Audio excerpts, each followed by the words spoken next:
ദൈവ തിരുനാമത്തിന് മഹത്വമുണ്ടാവട്ടെ. Bible reading പ്രോഗ്രാമിൽ സംബന്ധിക്കുന്ന ഏവർക്കും കർത്തൃനാമത്തിൽ സ്നേഹവന്ദനം അറിയിക്കട്ടെ.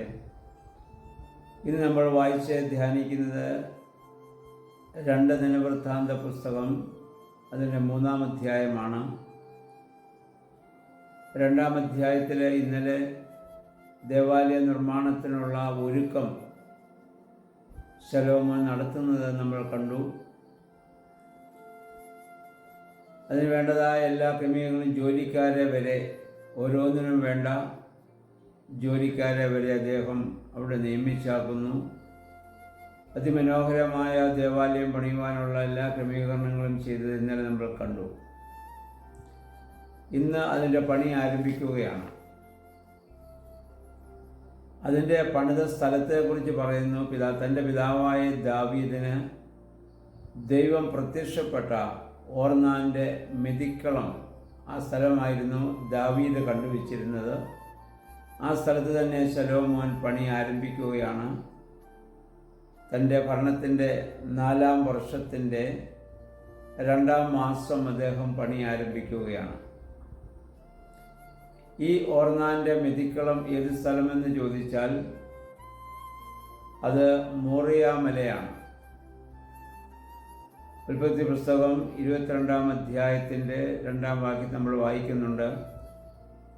അബ്രഹാം തൻ്റെ മകനായ ഇസ്ഹാക്കിനെ ബലി അർപ്പിക്കുവാൻ കൊണ്ടുപോയതായ സ്ഥലം, അബ്രഹാമിൻ്റെ വിശ്വാസത്തെ ദൈവം പരീക്ഷിച്ചതായ സ്ഥലം,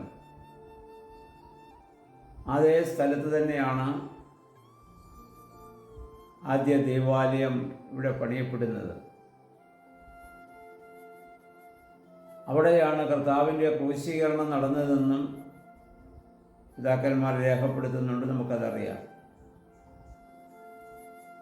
അതുകൊണ്ടാണ് നമ്മുടെ വിശുദ്ധ കുർബാനയിൽ പ്രകാരം നമ്മൾ പാടുന്നുണ്ടല്ലോ, കുരിശിപ്പാനായി സുധനെ ശകിയോൻ നാട്ടിമരത്തെ കുഞ്ഞാടതിനെ ജനിപ്പിച്ചൊരു മരമുണ്ടായവിടെ, എവിടെ പുത്രൻ കൈകളിലാണിതറയ്ക്കപ്പെട്ടു, ഇസഹാക്കിൻ്റെ കെട്ടുകളെ ഛേദിച്ചതും അവിടെ.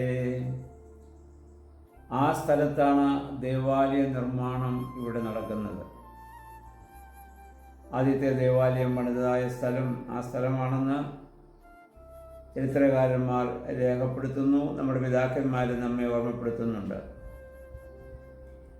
അപ്പോൾ അവിടെ കൊണ്ടുപോയി, അവിടെയാണ് ആ മണ്ഡപത്തിന് അതിൻ്റെ നീളവും വീതിയും ഒക്കെ ഇവിടെ പറയുന്നുണ്ട്. 60 മുഴം നീളം, 20 മുഴം വീതി. മണ്ഡപത്തിനും 20 മുഴം നീളമുണ്ടായിരുന്നു. അതിൻ്റെ ആ ഉയരം 120 മുഴമായിരുന്നു. അകവശം മുഴുവൻ തങ്കം കൊണ്ട് പൊതിയുകയാണ്. അതിനെ ആ മരം കൊണ്ട് മച്ചിട്ടു. അവിടുത്തെ ഉപയോഗിച്ച സ്വർണത്തെക്കുറിച്ച് 6-ാം വാക്യത്തിൽ പറയുന്നത് പാർവയീമിലെ സ്വർണം. പാർവയീം എന്ന് പറയുന്നത് ഒരു പർവ്വതത്തിൻ്റെ സ്ഥലപ്പേരാണത്. ആ സ്ഥലത്ത് ലഭിച്ച സ്വർണമെന്ന് പറഞ്ഞാൽ അന്ന് ഭൂമിയിൽ ലഭിക്കാവുന്ന ഏറ്റവും ശ്രേഷ്ഠമായ സ്വർണം ലഭിച്ചിരുന്ന ഒരു സ്ഥലമെന്ന് കരുതപ്പെടുന്നു. അത്രമാത്രം ശ്രേഷ്ഠതയുള്ള സ്വർണം കൊണ്ടാണ് ഇതെല്ലാം പൊതിയുന്നത്. അത് 600 താലന്ത് സ്വർണം എന്ന് പറഞ്ഞാൽ ഇപ്പോഴത്തെ കണക്കനുസരിച്ച് ഏകദേശം 13,500 കിലോഗ്രാം സ്വർണത്തിന് തുല്യമാണത്. 600 താലന്ത് സ്വർണം എന്ന് പറയുന്നത് അത്രമാത്രം സ്വർണം കൊണ്ടാണ് അത് മുഴുവൻ പൊതിഞ്ഞത് എന്നർത്ഥം. 8-ാം വാക്യം മുതൽ ശ്രീകോവിൽ അഥവാ അതിവിശുദ്ധ സ്ഥലത്തെക്കുറിച്ച് പറയുന്നു. അതിൻ്റെ നീളവും വീതിയും ഒക്കെ അവിടെ വ്യക്തമായി അവിടെ പറയുന്നുണ്ട്. അത് ആലയത്തിന് തുല്യമായ ഒരു അത്രയും വലിപ്പത്തിലാണ്. അത് മുഴുവൻ പൊന്നുകൊണ്ട് പൊതിയുകയാണ്. അതിൽ കെരൂബുകളുടെ മാലാഖന്മാരുടെ രൂപം അവിടെ കൊത്തിവെക്കുന്നുണ്ട്. പേടകം, യഹോവയുടെ പേടകം അതിനകത്താണ് സ്ഥാപിച്ചത്, നമുക്കറിയാം. അതാണ് അതിവിശുദ്ധ സ്ഥലം എന്ന പേരിൽ അറിയപ്പെടുന്നത്. അവിടെയാണ് വർഷത്തിലൊരിക്കൽ മഹാപുരോഹിതൻ പ്രവേശിക്കുകയും ദൈവത്തിൻ്റെ അരുളപ്പാട് അവിടെ നിന്ന് ലഭിക്കുകയും അതനുസരിച്ചാണ് ഇസ്രായേൽ ജനത്തെ പുരോഹിതൻ അത് അറിയിക്കുകയും അതനുസരിച്ച് ഇസ്രായേൽ ജനം ജീവിക്കുകയും ചെയ്തു വന്നു. ആ അതിനകത്ത് അറിയാം, അവിടെ അതിനകത്തായിരുന്നു യഹോവയുടെ പേടകം സ്ഥാപിച്ചിരുന്നത്. അതിനകത്ത് 3 കാര്യങ്ങളാണ് ഉണ്ടായിരുന്നത്: അഹരോൻ്റെ തളിർത്ത വടി, യഹോവയുടെ കൽപ്പലക, മന്ന. അത് 3 വാസ്തവത്തിൽ ത്രിത്വത്തെ സൂചിപ്പിക്കുന്നതാണ്. 3 എന്ന സംഖ്യ എന്ന് നമുക്കറിയാം. അതിനകത്ത് സൂക്ഷിച്ചിരുന്നു. അതിൻ്റെ മുകളിൽ കെരൂബുകളുടെ മാലാഖമാരുടെ രൂപം കൊത്തിവെച്ചു. അതിനിടയിലാണ്, അവിടെ നിൽക്കുമ്പോഴാണ് ദൈവത്തിൻ്റെ അരുളപ്പാട് മഹാപുരോഹിതന് ലഭിച്ചതും അതനുസരിച്ച് ഇസ്രായേൽ ജനത്തെ അവർ വഴി നടത്തി വന്നതും.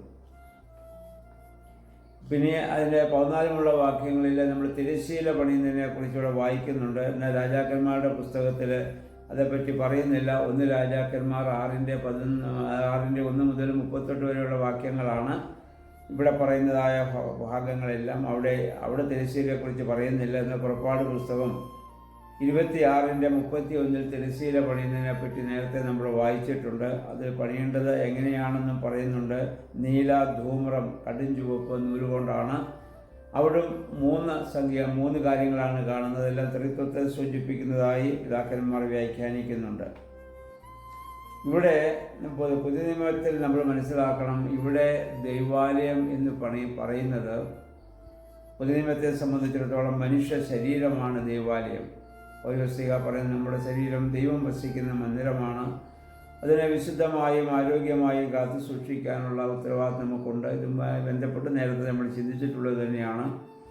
അപ്പം ഈ നമ്മുടെ മനുഷ്യ ശരീരം ദൈവാലയവും നമ്മുടെ ഹൃദയം അതിനകത്തെ ശ്രീകോവിൽ അതിവിശുദ്ധ സ്ഥലവുമായിരിക്കണം. അത് എപ്രകാരമാണോ ഈ ദേവാലയത്തിനുള്ളിൽ തങ്കം കൊണ്ട് പൊതിഞ്ഞ് അതിമനോഹരമായി അതിവിശുദ്ധമായി സൂക്ഷിച്ച പോലെ നമ്മുടെ ഹൃദയം വിശുദ്ധമായിരിക്കുക എന്നർത്ഥം. അതുകൊണ്ടാണ് നമ്മുടെ കർത്താവ് ഹൃദയത്തിൻ്റെ വിശുദ്ധി ആവശ്യപ്പെട്ടതെന്ന് നമുക്കറിയാം. പഴയ നിയമത്തിൽ മുഴുവൻ ശരീരത്തിൻ്റെ പുറത്തെ വിശുദ്ധിയാണ്. കാരണം അത് ആ ഒരു നിഴൽ മാത്രമാണല്ലോ പഴയ നിയമം. ഇവിടെ നമുക്ക് പുതിയ നിയമത്തിൽ അതിൻ്റെ പൊരുൾ വരുമ്പോൾ നമ്മുടെ ഹൃദയമാണ് ഇവിടെ അതിവിശുദ്ധ സ്ഥലം. അതിൽ വിശുദ്ധമായത് ചിന്തിക്കുകയും വിശുദ്ധമായത് നമ്മൾ ശേഖരിച്ചു വയ്ക്കേണ്ടതായ ഒരു സ്ഥലമാണ്. അവിടെ അശുദ്ധമായതൊന്നും പ്രവേശിക്കാതെ നമ്മളെ തന്നെ കാത്തു സൂക്ഷിക്കുക. അവിടെയാണ് നമ്മുടെ ആരാധന അല്ലെങ്കിൽ ദൈവത്തിൻ്റെ സാന്നിധ്യം, ദൈവത്തിൻ്റെ അറിയിപ്പും ഒക്കെ നമുക്ക് ലഭിക്കുന്നതായ ആ